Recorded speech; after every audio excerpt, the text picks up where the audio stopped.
Good morning student. देखो बेटा, जो क्लास +1 है उसमें हमारी 3rd यूनिट चल रही है। नेक्स्ट टॉपिक, पहले हमने सेल वॉल पढ़ा, अब नेक्स्ट टॉपिक आएगा सेल मेम्ब्रेन। देखो जो प्रोटो यानी कि सेल मेम्ब्रेन का मतलब यहाँ पे क्या है कि किसी भी ऑर्गेनिज्म के अंदर आउटिंग कवरिंग की अगर हम बात करें, ठीक है, प्रोकैरियोटिक या यूकैरियोटिक सेल के अंदर, तो आउटर जो मेम्ब्रेन है वो कवर होती है प्रोटोप्लाज्मा, जिसको प्रोटोप्लास्ट या उसको प्रोटोप्लाज्मा बोलते हैं। तो सेल मेम्ब्रेन को प्लाज्मा मेम्ब्रेन के नाम से भी जानते हैं। नेगेल्स और कैम्ब्रिक नाम के साइंटिस्ट और प्लाज्मोलेमा पावलोव्स, इन्होंने इस चीज़ को सबसे पहले क्या किया था, डिस्कवर किया गया था। तो ये जो प्लाज्मा मेम्ब्रेन है, इसके अगर हम स्ट्रक्चर की बात करें कि ये किस तरह अप्रेंसिस होता है, किस तरह, कहता है कि सबसे पहले अगर हम माइक्रोस्कोप में देखेंगे तो ये जो है वो अपने को ट्राई पार्टिकल्स, ट्राई लेमिनर, यानी कि 3 अलग अलग लेयर नज़र आएंगी। डार्क इनर डार्क लेयर आएगी और मिडल के अंदर ट्रांसपेरेंट आएगी और आउटर जो आएगी वो डार्क लेयर आएगी, ठीक है।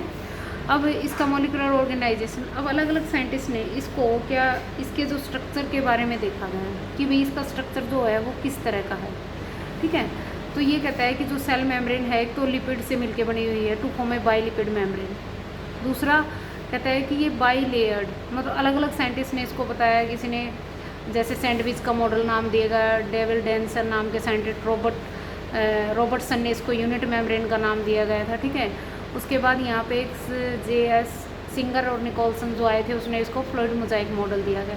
यानी कि अलग अलग साइंटिस्ट ने इसको अलग अलग तरह से इसके स्ट्रक्चर को डिफाइन किया, ठीक है। तो कहता है कि फॉर्मेशन ऑफ बाई लेयर, कहते हैं कि ऑन द बेसिस ऑफ, ये कहते हैं 2 तरह के जो लिपिड होते हैं उसमें 2 तरह की प्रॉपर्टीज़ होती हैं, एम्फीपैट्रिक प्रॉपर्टीज़। एक तो जिसमें पोलर है यानी कि हाइड्रोफिलिक, और एक दूसरा जो नॉन पोलर हेड है, जो हाइड्रोफोबिक जो टेल है, ये सैचुरेटेड हाइड्रोकार्बन से मिलके बने हुए हैं। जैसे ये इसकी टेल होगी, ऊपर वाला हेड हो गया, तो ये इसके अंदर क्या है, सैचुरेटेड हाइड्रोकार्बन। जैसे ये ओलिगोसैकेराइड है, ग्लाइकोसैकेराइड है, ठीक है। तो उसके बारे में भी इन्होंने थोड़ा सा बताया। तो lipid membranes is mainly constituent phosphoglycolipid, फिर इसके नेचर के बारे में बताया कि ये फॉस्फोग्लाइकोलिड से मिलके बनी हुई है, ठीक है। उसके बाद इन्होंने इसके physical feature of the cell membranes, अब इसके बाद इन्होंने 3 मॉडल दिए अलग अलग साइंटिस्ट ने। सबसे पहले लैमिनार मॉडल यानी कि सैंडविच मॉडल। अब जैसे नाम इंडिकेट कर रहा है सैंडविच, सैंडविच के अंदर क्या होता है कि ये एक तरह से लेयर बनी होती है लिपिड की, ठीक है। तो इसके अंदर क्या होता है कि डेवसन जो साइंटिस्ट थे, इसने मेम्ब्रेन को कहा था कि ये मॉलिक्यूल जो है वो 2 फॉस्फोलिपिड की मेम्ब्रेन है, इनके यहाँ पे 2 फॉस्फोलिपिड और 2 प्रोटीन और 2 फॉर्म ए डबल लेयर, ठीक है। फॉस्फोलिपिड जो होते हैं वो उसको जो अल्फ़ा प्रोटीन्स है उसको कवर किए होती है, और एक दूसरों के बीच के अंदर ये इलेक्ट्रोस्टैटिक फोर्स के थ्रू क्या होते हैं, पकड़े हुए होते हैं। तो हाइड्रोफोबिक जो होते हैं वो नॉन पोलर टेल्स होती हैं 2 लिपिड के बीच में, toward the centre of the which are और हेल्डिंग टुगेदर, इनके बीच के अंदर वंडरवाल जो फोर्स ऑफ अट्रैक्शन होती है। जैसे मान लो ये स्ट्रक्चर है, ऊपर ये क्या है, ग्लाइकोप्रोटीन्स है, ठीक है, ये हाइड्रोफिलिक और ये हाइड्रोफोबिक है, ठीक है। उसके बाद दूसरा जो ये मॉडल दिया गया, इसमें भी ये चीज़ें एक्स्ट्रा आउटसाइड के अंदर शो की गई। नेक्स्ट उसके अंदर, उसके बाद रॉबर्टसन जो साइंटिस्ट आए और डेवसन ने इसी को मॉडिफाई किया, और यहाँ पे कुछ प्रोटीन्स के बारे में बताया कि जो प्रोटीन है वो आउटर और इनर दोनों जगह पे प्रेजेंट है, ठीक है। और इसको एक यूनिट कॉन्सेप्ट मॉडल दिया गया। इसमें भी इन्होंने क्या देखा कि यूनिट कॉन्सेप्ट मल्टी मेम्ब्रेन से ये कवर्ड है, और इसकी कुछ थिकनेस के बारे में भी बताया कि 75 आर्मस्ट्रॉन्ग इसकी थिकनेस होती है। एक मेम्ब्रेन जो लिपिड होती है वो 35 की होती है, 2 पेरिफेरी के ऊपर प्रोटीन, ठीक है। लेकिन इसकी कुछ लिमिटेशन थी कि इसके नेचर के बारे में अभी तक किसी ने कुछ नहीं बताया था, ठीक है। ये मॉडल जो था वो स्टेबल नहीं था, यानी कि उसके जो फंक्शन और उसकी फ्लेक्सिबिलिटी और वेरिएबिलिटी के बारे में कोई भी साइंटिस्ट नहीं बता पाया था। बस ये बात बताई कि हाँ भाई ये लिपिड से मिलके बना हुआ है या प्रोटीन से मिलके बना हुआ है, ठीक है। नेक्स्ट ये फ्लूइड मोजाइक मॉडल, ये मोस्ट इंपॉर्टेंट है। ये इस डायग्राम इसके अंदर आपने ड्रॉ करना है। ये डेवसन वाला है, ये यूनिट रॉबर्टसन वाला है, ठीक है। अब यहाँ पे जैसे नाम इनके फ्लूइड मोजाइक मॉडल की, इसका जो नेचर है एक फ्लूइड की तरह है। According to this model the lipid membranes integrated प्रोटोफ्लोइक अरेंजमेंट, जैसे आइसबर्ग होते हैं एक तरह से, उस तरह का इसका अरेंजमेंट है, और इसका जो नेचर है वो एक तरह से फ्लूइडिटी है, ठीक है। और इसके अंदर ग्लाइकोप्रोटीन्स प्रेजेंट होते हैं एक्वस मेम्ब्रेन के अंदर, और 2 तरह के प्रोटीन होते हैं, एक पेरिफेरी प्रोटीन जो बाहर साइड प्रेजेंट होएगा, और एक यहाँ पे इंटीग्रेटेड प्रोटीन जो कि अंदर साइड प्रेजेंट होगा, ठीक है। तो प्रोटीन में भी entire inside the lipid membranes, और इनके बीच के अंदर भी यहाँ पे इलेक्ट्रोस्टैटिक फोर्स और पोलर हो रही है, ठीक है। दूसरा, इन इंटीग्रेटेड प्रोटीन जो होते हैं ये जो बड़े बड़े साइज़ के हैं बीच के अंदर, ये सारे अंदर की साइड हैं, ये इंटीग्रेटेड प्रोटीन होते हैं और एक टनल का काम करेंगे, यानी कि मेम्ब्रेन के अंदर जो भी मटेरियल पास ऑन होना है वो उसके थ्रू वो क्या करेंगे, group of A channel passage of water and soluble substance, ठीक है। तो और कुछ आयंस और सिलेक्टिवली प्रॉपर्टीज़ ये यहाँ पे इन्होंने शो करी है।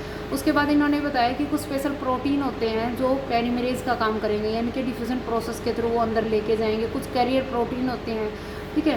तो ये यहाँ पे एक्टिव ट्रांसपोर्ट के बारे में और एक सिम्पोर्ट के बारे में भी यहाँ पे कुछ नेचर के बारे में डिस्कस किया, तो यहाँ पे ये चीज़ दी हुई है। फ्लूइडिटी मेम्ब्रेन्स, ये भी नेचर के बारे में इन्होंने एक्सप्लेन किया था साइंटिस्ट ने। Inactive parainfluenza virus is called cell D, ठीक है, virus in the two membranes.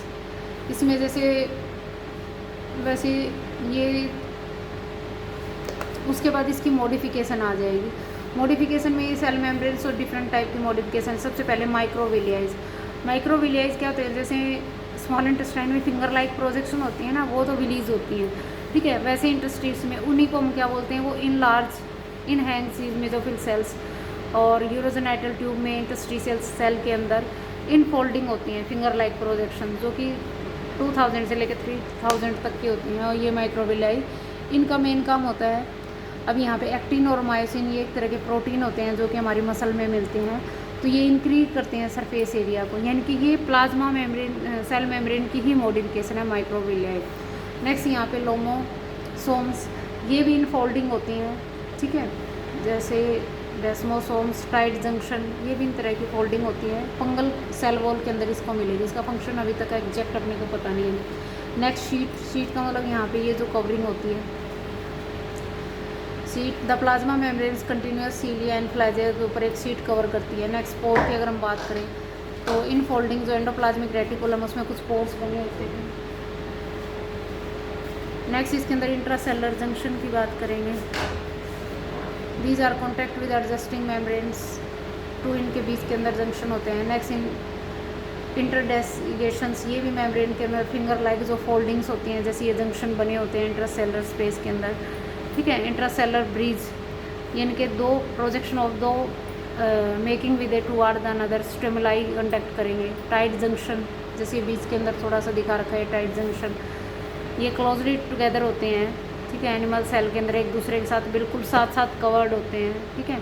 ये ब्रेन सेल में अपने को मिलेंगे, कलेक्टिव ट्यूब में of kidneys. Gap junction, gap में क्या होता है, तो थोड़ा सा साइटोप्लाज्मिक इनके बीच के अंदर कनेक्शन होता है, एडजस्टिंग इंटरट्यूस मेम्ब्रेन्स इसको बोलते हैं कनेक्शन, ठीक है। और ये अपने को क्या मिलेंगे, 6 आइडेंटिकल प्रोटीन्स होते हैं जो कि यहाँ पे हाइड्रोफोबिक।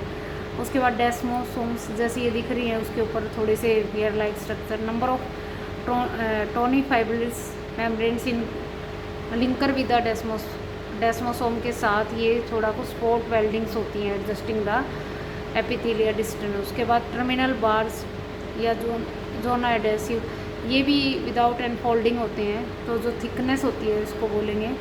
नेक्स्ट प्लाज्मोडेस्माटा, प्लाज्मोडेस्माटा भी एक तरह से साइटोप्लाज्मिक सेल के आपसरी में पिटियन के कुछ कैविटीज़ और कुछ पोर बने होते हैं जो कि सेल के अंदर मटेरियल को पास ऑन आने देता है और जाने देता है, ठीक है। तो इसके अंदर इसका जो मेन स्ट्रक्चर रहेगा वो एक फ्लूइड मोजाइक मॉडल आपने अच्छे से लर्न करना है और समझना है, फिर इसकी मॉडिफिकेशन भी कुछ मार्क्स में आ जाती है।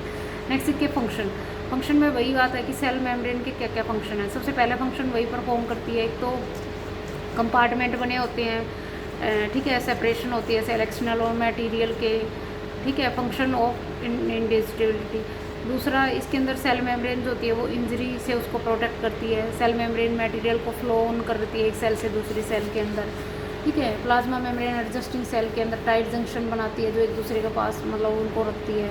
प्लाज्मोडेस्माटा होते हैं, साइटोप्लाज्मिक कंटिन्यूटी होती है, परमेबिलिटी और इनेबिलिटी को मेंटेन रखती है। बायो माइक्रोफाइबर्स होते हैं, एब्जर्वेशन एरिया को बढ़ाती है। इनफोल्डिंग होती हैं, मटेरियल को अंदर इनटेकअप करती है। कुछ एक्सक्रीटिव प्रोडक्ट को भी बॉडी सेल मेम्ब्रेन से बाहर निकालते हैं जिसको एक्सोसिस्ट बोलेंगे।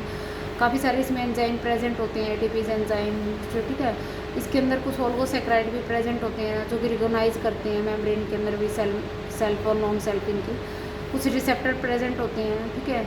और कैरियर प्रोटीन का भी काम करेगी प्लाज्मा, सीलिया और फ्लैजिला होती हैं उनके ऊपर, नर्व सेल के अंदर भी टेक पार्ट करती है, नर्व इम्पल्सिस को इन्फॉर्मेशन देती है। ठीक है, प्लाज्मा मेम्ब्रेन के अंदर काफ़ी सारी फॉर्म, अलग अलग तरह की सेल को फॉर्म बनाते हैं। सूडोपोडिया जैसे अमीबा के अंदर मूवमेंट का काम करेगी, एंडुलेशंस, फाइब्रोसिस, तो डिफरेंट टाइप की ये जो सेल मेम्ब्रेन के डिफरेंट टाइप के फंक्शंस इसके अंदर आएंगे।